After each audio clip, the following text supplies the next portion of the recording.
How did I become a superhero?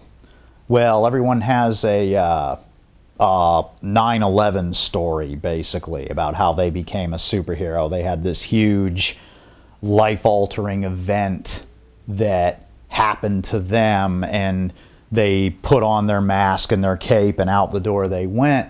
But I don't really have that. I sort of meandered into it over time. I was a very sickly kid with bad nerves and everything like that, and saw comic book heroes and action heroes and knew I wanted to be big and strong like them. But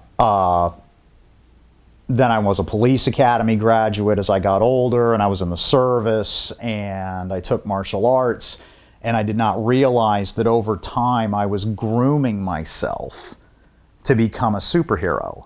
And then when I became a professional wrestler in the late 90s, I wanted my gimmick to be a superhero. And that is how I ended up as superhero. And then when I was injured and put out of the business, I decided, well, what would happen if somebody went out and decided to try and do this for real? So I don't have a big life-altering event. I just kind of ended up doing it and didn't realize that I was getting myself ready to do it my entire life. When I say there were originally 9 guys or so that did this, one of the original ones that was doing it, and actually far longer than me, about a decade longer than me, was Master Legend. And Master Legend basically patrols Orlando. He's part of the Justice Crusaders nowadays. And he and I rode together for about 4 years. He's a very interesting guy. He's a musical genius. He's a chef. He doesn't let that out much or anything like that, but the guy does a lot of good for his community over there in Orlando. We just had a difference of operating opinions about the way things should be done. But I still support ML wholeheartedly in his missions and what he does, and still leave him a message every now and then to let him, find out how he's doing and say Merry Christmas or something like that. But yeah, he was one of the original guys. The Eye, Regenzi. But by no means were we the original guys. Just to make that very clear. We were the original guys who were able to find each other. The original guys, there was a book written in 1980 that Night Owl has a copy of called How to Be a Superhero by a guy named the Knight Rider. His gimmick was the Knight Rider, and he wrote a short self-published book about how to be a superhero in 1980, which means that he was doing it as far back as the 70s, which means he was also in the era of community activist superheroes like Captain Sticky. So you had a real live superhero operating in like a crime-fighting capacity. At the same time, you had community activist ones like Captain Sticky in the 1970s. So we by far were not the first, but we were able to communicate with each other, whereas these poor guys had no way of doing it other than a rotary phone, and how the heck would they find each other? So by no means do we claim to be the first, but we were the first guys to actually be able to communicate with one another. I want to say that we all started finding each other through social network in the early 2000s. I'm terrible with dates, but it may actually be 2000 itself.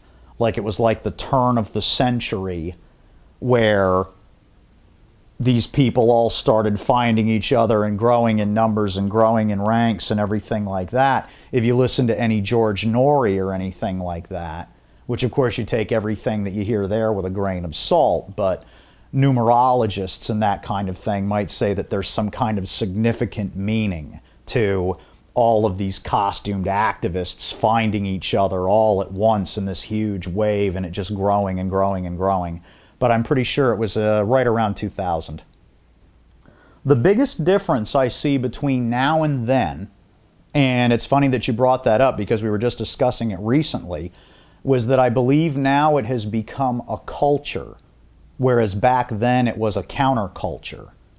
Back then you had people that went out and did, and then went on the internet. But now with the increase in technology and everything, now you have people that are on the internet and then go out and do. They want to become one and then go out and do, whereas back then we did and then found each other on the internet. Not that our way was any better or anything like that. It just goes to show, as far as this is concerned, I'm old school, because it has changed from guys that were reclusive, that only knew just a few of each other back then, to this culture now where everyone, oh, you're my brothers and you're my family and I wear a mask too, and yada, yada, yada. And that has been the major change in the culture over the past 10 years. Am I part of the people that inspire and continue to inspire? I kind of shy away from that question, because I've always been taught, with the type of athletics and stuff that I did, to put the other guy over and to stay humble. And I don't think that for me to say, why, yes, it's me, I'm the reason that they're doing, no, I'm not going to do that. I've received some email messages from different people that have seen me in different things.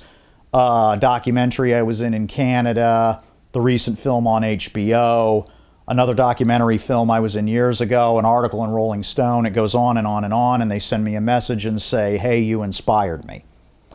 So I have inspired a few people to my knowledge, but as far as me being some kind of icon of inspiration or anything like that, I don't think so. I think they'd be better off admiring a rodeo clown. They're braver.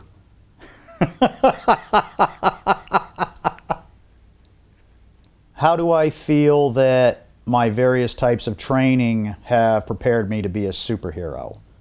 Well, like I say, without realizing it, I had groomed myself my entire life to end up doing this. When I was a little boy, a sickly little boy, with the comics and the action shows, William Shatner, Adam West, Guy Williams, I was getting my role models. And then when I got older and wanted to be able to fight back against bullies and things like that, starting to work out and everything like that, and then being in the military, and then going to the police academy, and then taking martial arts, and then becoming a professional wrestler. And so it's not really a matter of how it affected how I do it. It's a matter of, without realizing it, that's how I prepared to do it. An expression that I thought of the other day would be, some people groom themselves. I was asked earlier about the culture, and one of the things that's changed about the culture is you also had guys that groomed themselves and then did it. But you also nowadays have guys that want to do it and then start grooming themselves. Whereas I think I'm in the first category. So it didn't, all my previous experiences didn't really affect how I did it. My previous experiences led me to it. My military experience, I don't think, impacts my superheroing that much. I was in a long time ago. Iraq was still the good guys when I was in, and all I did was chip paint, and I didn't get a medal for it. And I didn't do my full term of duty. I was unsuitable for military life, so I don't really think that that had a huge impact on it. I'll have to say what really altered my life the most, I mean, like I said, I'm a police academy graduate too, but what really altered my life the most and what really changed my personality and everything else was professional wrestling school. It was way harder than the boot camp I went through.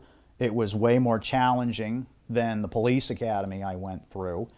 And not just mentally, or excuse me, not just physically, but mentally and psychologically, because you had to change your entire mindset. I was always a very angry, competitive guy. And then I had to learn to be humble, put the other guy over, uh, life lessons that just altered my entire perception of life and everything else. So I would really say that that had the biggest impact on me as far as, changing that. My teacher, the school's closed now, it was Power Slam down in St. Pete, and my teacher's name was Andre Marcel, and his gimmick was the wild card.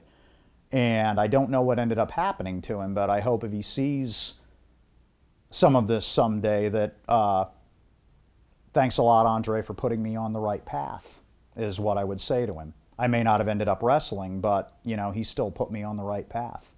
And so did guys like Hulk and Ox Baker and everything else without realizing it when I was a kid, because I watched them constantly.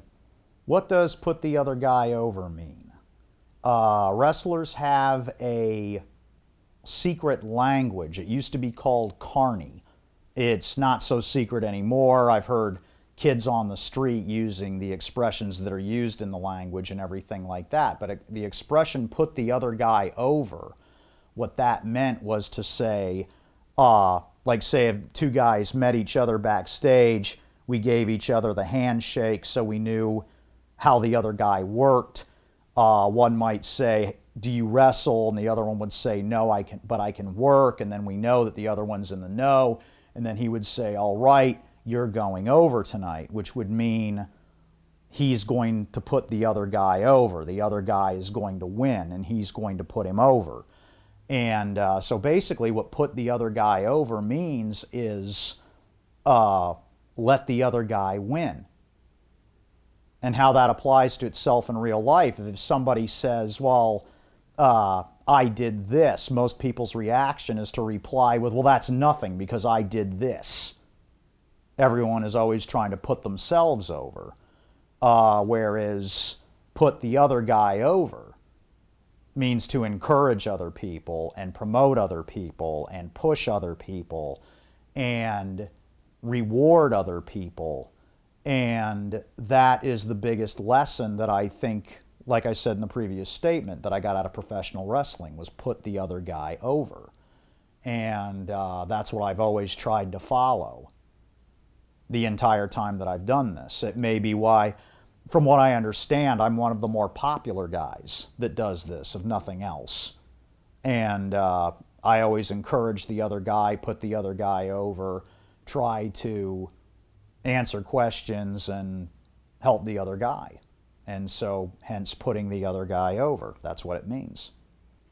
Well, where does all my knowledge of weaponry come from, and what do I carry? Well, I'm kind of a military analyst too. As a matter of fact, I'm scheduled here to start helping Army units identify former Soviet vehicles during their weekend classes, their 1 weekend a month and stuff like that. I've just always had a extreme fascination with military hardware, which also led me to fascination with other types of hardware. And I've studied different sword arts over the years, like Aikido and Kenjutsu and things like that. I learned about batons and things like that when I was in the police academy. I always looked for non-violent deterrents to use on people when I was superheroing. There was an instance a few years ago where the Clearwater Police Department was confronted by a young man with a sword who was trying to commit death by cop. And they beanbag rounded him and tasered him and bear maced him and couldn't get him to put it down. So I looked into a weapon like the Arma 100 stun cannon that you fired the other day. And I actually donated one of them as well to Clearwater Police Department. So any problem that can come up with a weapon, you try to look for a solution. Or any scenario that you're going to be in, you look for what weapon would assist you in that scenario. And that has been deciding what I would carry on my rig for many, many years now. Well, people ask me, what types of missions have you done? I usually just say all of it, because I've been a patroller, I've been a foot patroller, I've done charity handouts, I've done charity with kids, I've talked to kids in schools, I've donated things to police departments, I've donated things to the homeless, I've prevented muggings, I've put out a truck fire, I've done a little bit of everything over the years. I've assisted people at the side of the road. There's just no end of the things that I've done in a various factions. That's one thing I noticed. A lot of people decide they're going to focus on one thing. And for some reason, that hasn't been my experience. I don't know if the powers that be or whatever put me in situations because they know that I'll act as opposed to react. I've helped a lady out of a car that had gone backwards off of a bridge and was facing straight up in the air like a missile out of a ditch. And I just happened to be there. That just happens to me. Way more than most people that I know. I just always am in the wrong place at the right time. So the types of missions I've done have been everything. So I can't really judge or, say, oh, well, I do this but not this. I know we've got one guy who says real superheroes don't hand out sandwiches. All they do is crime fight. And he ended up getting called on the carpet about that and embarrassed pretty badly. And as a matter of fact, his crime fighting, as he calls it later on, got him into a great deal of trouble. But you can't just do one thing. You can't just say, I'm going to do this, because that's not what's going to happen, and I don't think that's going to be anyone's experience. Let's see, a synopsized list of my heroes and influences. Probably starts with Godzilla, goes William Shatner, Guy Williams, Adam West is a huge one, Gil Gerard, Jan Michael Vincent, Robert Conrad, Lost in Space, Airwolf, Star Trek, Battlestar Galactica, Richard Hatch, Dirk Benedict. It just goes on and on and on. George Reeves as Superman. Clayton Moore. It just goes on and on and on. Basically just action heroes and action comics and things of that nature. Guys that were... I think my biggest thing is probably what it's going to boil down to when you get through all of it is big, strong men of action that were able to take care of themselves and handle problems. Because when I was younger, I was not. So that's probably going to be what your answer is. So it's sort of like the what missions do you do thing. It's like, who was your influence? All of them. So if somebody comes to me and says that they want to become a real-life superhero and they're humble about it and want to do it for the right reasons, what I usually tell them to do is be themselves. Be passionate about the things that they're already passionate about, because you'll be better off heroing for what you know. Don't try to be superhero. Don't try to be Night Owl. Don't try to be Thanatos. Be yourself, is what I tell them. To come up with your gimmick, don't watch Christian Bale run around and say, oh, I'm going to wear all black and black lipstick or whatever because Christian Bale wears black. Sit down and look at yourself in the mirror and say, what is my gimmick going to be? What am I passionate about? And then follow your passion.